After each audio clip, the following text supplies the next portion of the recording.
on a 4,228-mile mission across America. I've always loved big adventures that are physically tough. The T South Dakota native is biking the Transamerica Trail, which begins in Yorktown, Virginia. He set off in early May, crossing through parts of the Appalachian Trail and riding across the state of Kentucky in just a week. His journey continues through Missouri and Colorado, then north through towns like Jackson, Wyoming, and Missoula, Montana, before finishing on the west coast in Astoria, Oregon. Making good progress, I think, and the days should pick up with mileage as well as the trip has been going on. A couple days ago, we did 80 and then another 70 miles after that. It sure is pretty. The reason he's biking across the country is to raise money to help those who have served the country. Last summer, Mattson volunteered for a day at the Veterans Community Project of Sioux Falls. At my last job in Sioux Falls, we did a volunteer opportunity at VCP, and I had the opportunity to go help frame some walls in the houses and hear some testimonials, and it kind of struck home for me. From support services to a home of their own, the nonprofit provides veterans with resources to help them get back on their feet.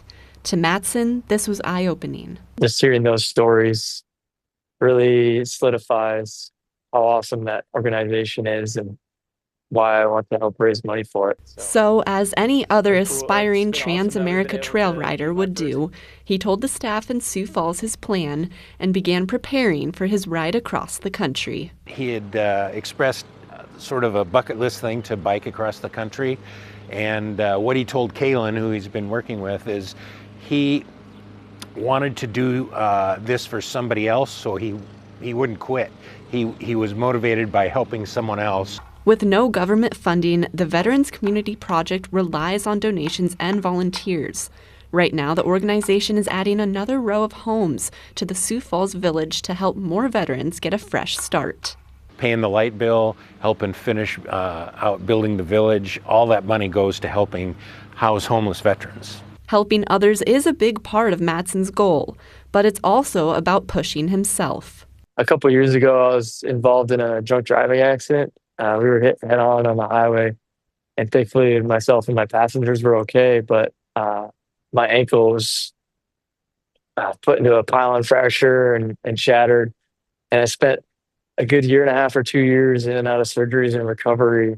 Now back on his feet, Mattson is biking not only to challenge himself, but to inspire others. The trek across America is no small feat, and it requires plenty of rest days, resilience, a little wet, and the kindness of strangers. I've been approached by so many people.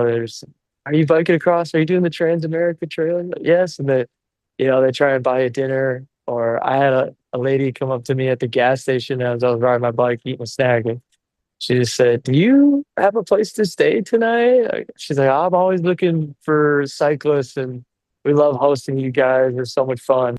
It wasn't long before Mattson realized he wasn't alone on this mission. What started as a solo ride to help veterans has grown into a shared journey with cyclists from around the world. Along the way, I've met at least 10 other cyclists doing this, and now I'm actually rolling with 3 guys, one from California, a guy from London, UK, and a guy from West Virginia. And so we've been rolling together, and then we actually met 2 other gals from the Netherlands. We rode with them for a few days. And it's like the whole last week has flown by because we've been hanging out and riding together. Each biker, their own story, their own goals, and their own reason to keep moving forward. And for Mattson, it means pedaling across the same country that so many have fought to protect. With Eye on KELOLAND, I'm Carly Phillips. No idea that many people were doing that trip. Mattson hopes to complete the trail in early August. So far, he's raised a little more than $6,500. We'll have more information on how you can donate with this story on KELOLAND.com.